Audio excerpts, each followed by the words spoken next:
Climate Law Matters. Interview with Matthew McFeeley of Richard Buxton Solicitors. The government's drive for green energy and its legal implications.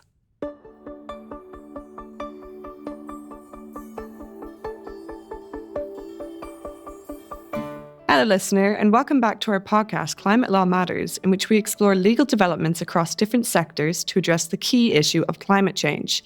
I'm Celia Reynolds, a barrister at 39 Essex Chambers, specialising in public and environmental law.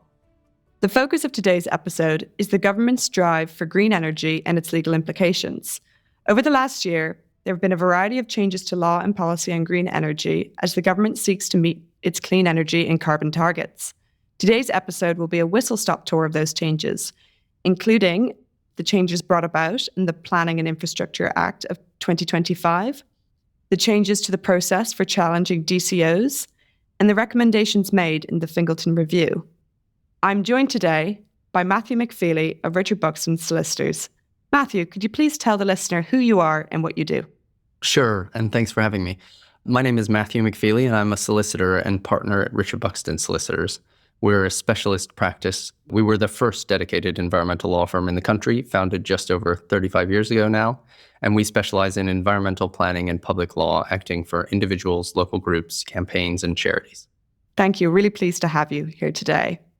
Let's begin perhaps by providing our listeners with a quick summary of how major green energy projects are consented.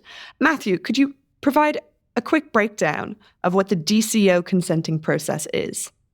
Sure. So the Planning Act 2008 provides the consenting process for what are termed nationally significant infrastructure projects, or NSIPs. Permission is granted through something called a Development Consent Order, or a DCO.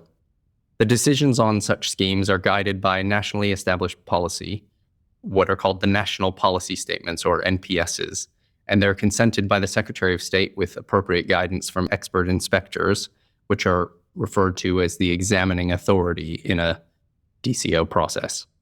There can be one or more examining inspectors for each scheme, and the process is somewhat similar to a large planning appeal before an inspector, but there are key differences in terms of the procedures, with a series of specific written requests usually to the applicant, with subsequent responses submitted by those participating in the examination. So the examination will usually involve a number of specific hearings to be held on individual issues over a period of time, and there are strict timelines once the application is submitted, with the examination taking up to 6 months, and then a detailed written recommendation to the Secretary of State being made by the examining authority. The Secretary of State will then generally produce a formal decision within a further 3 months. And it's right, isn't it, Matthew, that while that process sounds like it's about 9 months, it's usually also preceded by many other steps which a developer has to take, such as publicizing the scheme or engaging in forms of consultation with members of the public. Yes, so there is a pre-examination set of procedures, and that currently involves a pre-application consultation process. And my impression is that from reading these national policy statements, they really weigh in favour of the grant of permission. And I was wondering whether you could tell our listener why that is. Certainly in the green energy sphere, that's right. I think it's probably right across the board. But the NPSs set out the sort of overall need case and the general principles for assessment of the delivery of major infrastructure projects that fall within the NSIP process. Policy EN1, which specifically applies to energy developments, deems that it's a critical national priority to provide nationally significant low-carbon infrastructure to meet the government's Clean Power 2030 mission and its net zero 2050 target, as well as the interim targets that are applied under the Climate Change Act. And so this means that for qualifying infrastructure projects, which include solar and wind farms, electricity transmission projects, and other projects like nuclear power plants, even where residual impacts remain after the mitigation hierarchy has been applied, it's unlikely that consent will be refused on the basis of those residual impacts. So the balance really is tilted towards granting permission for those kinds of schemes. Exactly, right? And from my review, I can also see that it changes how the examining authority deals with certain points which might be raised. I know, for example, from a solar DCO that I've been working on, that while many members of the public might say, well, why are we not putting more solar panels on roofs? What the NPS says is actually we're starting from the point of we need such a large mass of solar panels. There's a critical national priority for that's not going to be treated as an actual alternative. Yeah, I think planning law is already often tilted away from considering alternatives when a particular scheme is in play, but I think that's especially true in the case of these sorts of schemes, and the NPSs are pretty clear that you shouldn't have to worry about that. So we mentioned the Planning and Infrastructure Act of 2025. What, in your view, are the major changes being brought about by that act? Sure. So the purpose of the act from the government's perspective was really to make it quicker and easier to deliver nationally significant infrastructure projects like these, to streamline the DCO process and make the consenting pathway what they termed was more predictable, and to constrain the legal challenges that are sometimes brought against such schemes. I think it's important to understand in this context that the DCO process is already really designed to move projects through the pipeline once they're accepted for examination quite expeditiously.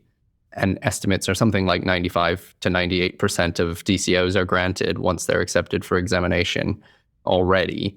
It seems that the government has a feeling that the process is still too cumbersome, and in particular, some projects do spend a lot of time in the sort of consultation stage before being submitted for examination currently. So that may be part of what the government's looking to address. But it is a process. Once you're in the pipeline, there are very few that don't end up approved, really. It's the reality. What changes did the government bring in to streamline that process, as you say? Yeah, so most of the major changes are not yet in force, but there are some fairly significant changes, including to the pre-application process. As we mentioned, there's a requirement for statutory consultation before submitting an application will no longer be there. It's no longer required that you have such a pre-application consultation before submitting your application to the Secretary of State, albeit there are still some publicity requirements. In addition to that, they've added a power for the Secretary of State to direct that certain projects don't need to go through the DCO process, but can proceed through the normal application route, to offer flexibility for certain schemes that may not need to go through the DCO process from the Secretary of State's perspective. And then there are various other proposed changes. One of the interesting ones is about that there's an intention to streamline the process for accessing private land for surveys in order to prepare DCOs and get them to the stage of being ready for examination. I wonder, Matthew, could you explain why it's so necessary to have these surveys as part of the DCO process? Because DCOs are often very large schemes, and some of them, in particular, electricity transmission projects, are linear and therefore will cross just a very large number of landowners' land. And so it's not possible usually for a DCO applicant in the same way as a normal applicant to get options on the land in the way that would be practical for a smaller scheme, say a housing scheme that will need to be built. They can simply go and negotiate with the relevant landowners, which will be a relatively small group usually. In the context of DCOs, there's often far more than that. So that if they need to then do ecological assessments, for instance, or surveys for species, etc., it may involve hundreds of landowners that are affected and whose land they need to enter onto in order to simply do the legwork to put their application together. And we actually saw this, interestingly, in the context of recent litigation about entry onto land. More than 500 individual landowners and a few organizations in Wales brought a High Court challenge alleging that a subsidiary of Bute Energy, which is a large wind farm developer in Wales, alleging that they were misusing their statutory powers for entry onto land. That's in the Welsh equivalent of the DCO process called the DNS process. But they were seeking to build new pylon routes. And obviously the fact that it's 500 landowners just shows you how many people can be affected by these. And the challenge alleged that the agents for Bute and their subsidiary were apparently entering land without notice and violating various things, including farmers' biosecurity protocols, etc. That was subject to a 2-day High Court hearing in April, but no result yet. So it will be interesting to see how that plays out. It's really interesting to hear about a case like that? Because what strikes me from seeing this process is that these DCOs are frequently approved for these nationally significant infrastructure projects, but also grant quite sweeping powers. So it's quite important to see that there's at least some litigation which is testing the limits of those powers and what they can lawfully undertake in respect of them. Yes, and I expect we will see more of that coming down the pipe. In particular, I know that there are large pylon projects being proposed across other areas of the country where they're trying to bring large levels of clean energy to the sort of population centers. And as I understand it, a lot of these changes aren't due to come through until spring or summer 2026. Is that your understanding? Yes, so that's my understanding, is that most recent statement is that many of the changes will be spring to summer 26. I understand that one of the other big changes being brought about under the Act is this new idea of environmental delivery plans. Could you explain to the listener what those are? Sure, yes. So the idea is that Natural England is to be responsible for preparing these environmental delivery plans, or EDPs, which will identify and deliver conservation measures that address specific environmental impacts of development on a protected site or species. The aim is essentially to streamline existing environmental obligations with particular focus on the habitats regs.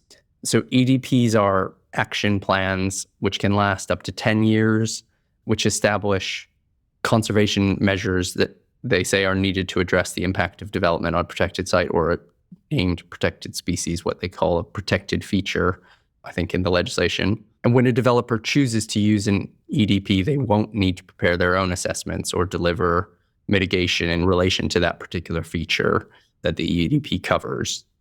So as an initial tranche, Natural England has notified DEFRA that it intends to prepare 16 of these EDPs relating to nutrient pollution in different river catchment areas, and I think a further 7 in relation to great crested newts of different regions in England, but essentially covering the entire country, I think.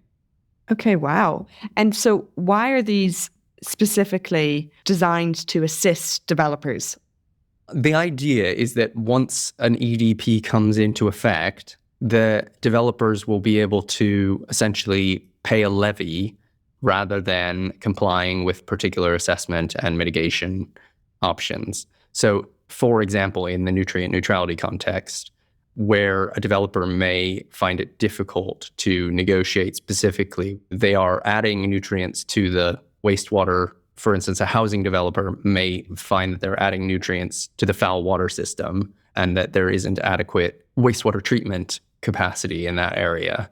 So the idea is that Natural England will provide a scheme whereby they can pay into this pot and that will be used, albeit there are questions then, I think, about when those benefits will actually arise and so forth. So I think environmental NGOs have certainly raised a number of significant concerns around how and when these benefits will actually be delivered and whether there are requirements, for instance, to actually spend the money within a certain time or on the particular aspects that are being impacted by the developments. And the government did make changes to deal with some of those, but not all of the criticisms.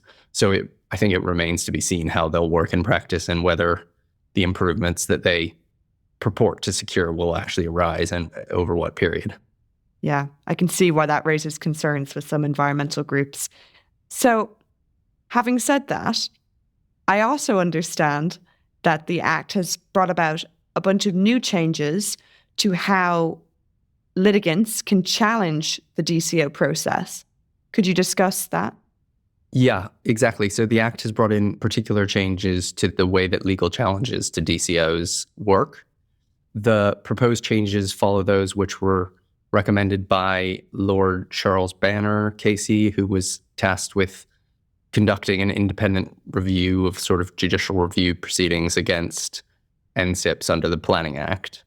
Lord Banner had criticized a number of aspects, but in particular, he focused on what he called the 3 bites of the cherry for applicants or those challenging DCO schemes, at which you got a chance to challenge on and have a chance for a judge to put you through at the paper permission stage. Then you had the option to renew to an oral permission hearing, and then the right then to appeal to the Court of Appeal if you were refused permission.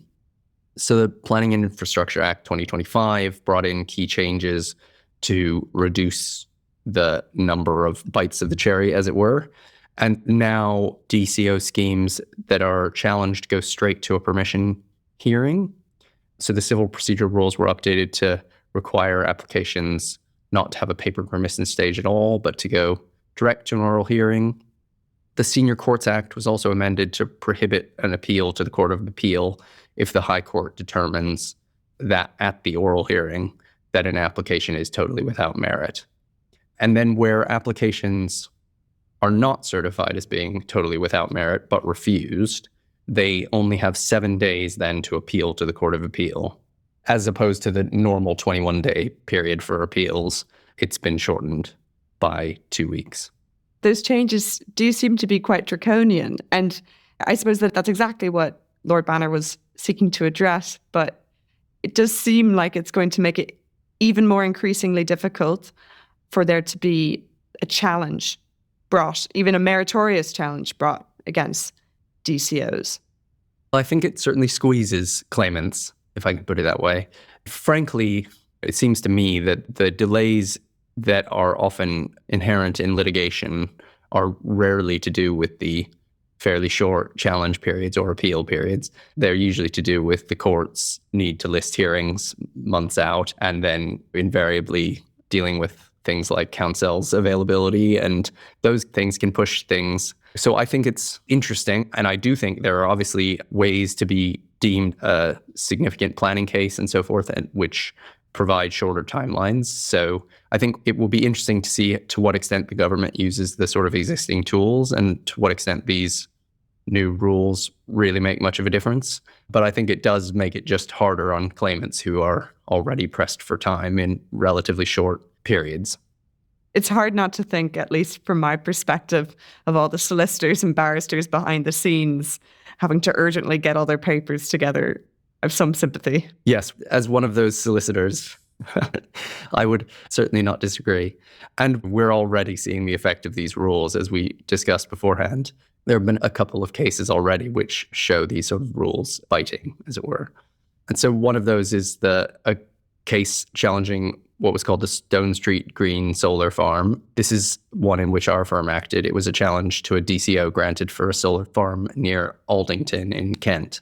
And in that case, Mrs. Justice Levin refused permission to apply for judicial review of the DCO after an oral permission hearing, with judgment handed down on the 24th of April, despite the defendant, in fact, not having asked for the claim to be deemed as totally without merit in its pleadings or its skeleton argument. The judge considered that she had considered the details of the claimant's grounds fairly extensively and decided to designate the claim as totally without merit.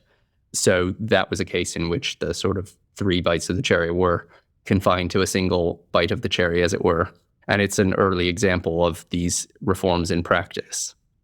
And perhaps a lesson to claimants' representatives, I think, to think carefully about whether judges' attention should be drawn to the case law and how high the bar is, really, for something to be designated as totally without merit. That was not something that featured in the argument because it hadn't really been raised by the defendant in any significant way.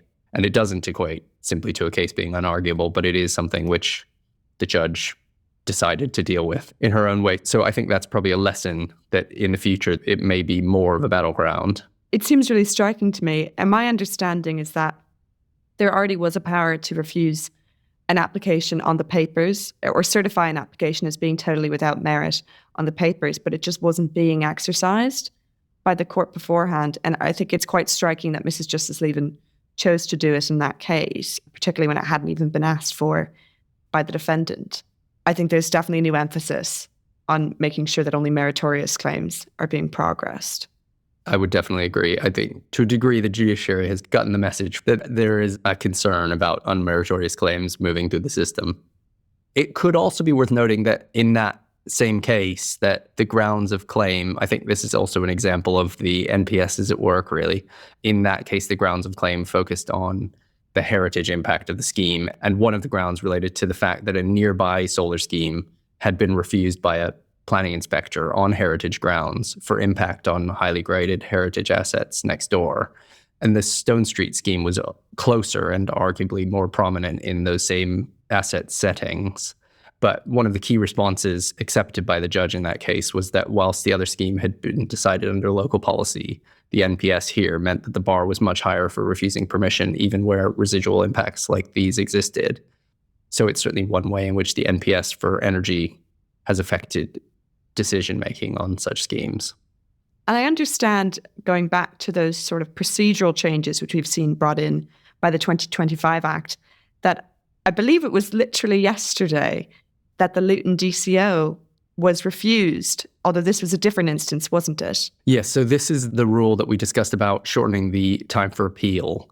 And as you say, just this week, the challenge to the Luton Airport DCO was caught by the rules on timing for an appeal. So my understanding, and I wasn't at the hearing and it's only been reported by those who were there, but it appears that the Court of Appeal dismissed the appeal against the decision of Mrs. Justice Lang in the High Court to dismiss the claim as a whole. So permission had been granted at the permission stage against the DCO, and so the claim had proceeded to a full substantive hearing, and judgment was ultimately handed down in December. But apparently the appellants lodged their appeal 16 days after the judgment rather than the required 7, probably not, I assume not having appreciated the effect of these new rules having been added to the CPR very recently.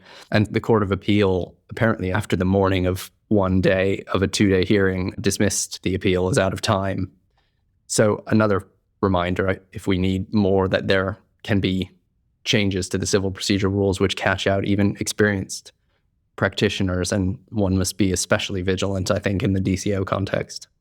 Yeah, it's just really striking quite how short 7 days is to bring a claim. But again, the indication from the Court of Appeal is that they'll look very closely on the reasons which are being given for any justified delay, and they don't seem to provide room for any sympathy towards the counsel or solicitors, nor are they required to. These are the rules which have been brought in about, by a new act. Yep. They have to give effect to them. But there will be an emphasis, I'm sure, on procedural rigor throughout. Certainly. So having said that all, what, Matthew, do you identify as being the upcoming developments on the horizon for green energy? In March, Secretary of State Ed Miliband proposed a sort of accelerated package of interventions to boost the UK's energy security. So they announced a number of things, but it includes the UK government setting out that it wants plug-in solar to be available. So these are low-cost solar panels that families can buy at the local supermarket and put on their balconies or in other outdoor spaces. And so those have not previously been available in the UK, and they want to make those available. And then possibly most relevant for lawyers, following the implementation of a review into nuclear power regulation, the government has confirmed that they will, quote, apply the lessons of this review to other infrastructure such as renewables. So that comes after what was called the Fingleton Review, which is a government-commissioned review chaired by the economist John Fingleton into the regulation of the nuclear industry and whether there were ways to streamline regulation in nuclear whilst maintaining safety. And I should note, I think there have been vociferous criticisms of the review from environmental charities. And for anyone interested, there's an interesting episode of the Eco Chamber podcast from the ENDS report from January, I think, where Matt Brown of the Wildlife Trust breaks down the Wildlife Trust's criticisms of how the Fingleton Review dealt with environmental regulations in the nuclear industry and why they say the sort of examples that it relies on are wrong. But in any event, despite that debate being ongoing, I think the government seems keen to apply what it considers the lessons of the Fingleton Review to green energy, and has said so in this announcement. I think quite what that actually will mean in practice is still somewhat to be determined, but we can certainly expect more changes ahead, I think. The government's response to the Fingleton Review refers to streamlining environmental impact assessment and publishing a roadmap to implement what are called environmental outcome reports, or EORs, by December 2027. So those will replace EIA, essentially. And they have an emphasis on accelerating nationally significant infrastructure projects via the DCO process that we've been speaking about. They also make reference to, quote, modernizing the cost regime for claimants to prioritize legal challenges with merit. Now, what that last point means is not entirely clear, and it will be a sort of question whether it's compliant with the Aarhus Convention obligations on the government to assure that claimants in environmental claims have predictable costs and that it's not prohibitively expensive to be bringing challenges where there's a real impact on the environment. So that's certainly something that we'll be watching closely. And then the King's Speech just recently mentioned the introduction of an energy independence bill to scale up homegrown energy, as they say, and again confirmed an intention to take forward recommendations from the Fingleton Review and encourage a new era of British nuclear energy generation. So we'll see how that plays out, but more changes seem certain to be on the way. So thank you, Matthew. Yes, that sounds like a lot of really important issues which are coming forward on the horizon that will be good for our listeners to keep an eye on. Hello, listener. It's me, Celia Reynolds again. So you've just heard Matthew and I discussing recent reforms to judicial review of the government's energy projects.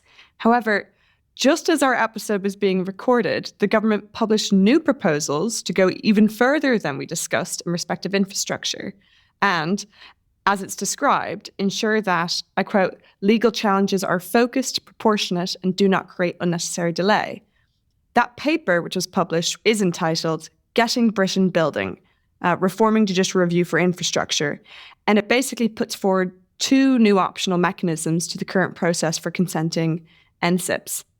The first is a parliamentary authorization mechanism, which seems to be intended to provide a greater degree of legal certainty for a narrow category of what the Energy Secretary would identify as the most critical energy projects. So under that model, and this is all that's been described, the Energy Secretary would be given a power to determine that a project should be classed as of critical national importance. So there's echoes there to what NPS EN1 says, and that the House of Commons would then vote to confirm that designation. And if that vote went through, the normal process for submission and examination of the DCO would continue, but the final decision would go back in front of the House of Commons instead of the Secretary of State. And then another vote held, and if that vote was approved, the DCO would be afforded a distinct statutory status specified in the underpinning legislation akin to an Act of Parliament. And what it seems to be getting at is obviously you can't judicially review an Act of Parliament, or at least not that I'm aware of. But then also, it's designed to provide an additional degree of certainty. But I do wonder, given there can be so much political upheaval during the DCO process, I wonder if this will actually provide more certainty for developers than what's being proposed here. But that's just my initial instinct. The second option is what they've described as a challenge window mechanism, where the Secretary of State would publish their draft decision in respect of a DCO, and then a structured challenge window would be provided in which issues could be raised and then necessarily addressed. The law would then be changed that the courts can refuse permission for judicial review to proceed on any of the issues not brought up during the consent process or the challenge window. And the idea, again, as they describe it, is to root out legitimate issues at an earlier stage. Both of those changes which are being proposed would require the passage of underpinning legislation, and the document which has been published doesn't say in which legislation it's intended to be provided. It remains to be seen what it would look like, or even when these proposals would be passed, if they do in fact go ahead. But it's certainly something for anyone interested or working in the green energy space to look out for. But that's everything for now. So thank you, Matthew, for joining us today. We really appreciate it. And thank you, listener, for joining in on this episode of the Climate Law Matters podcast.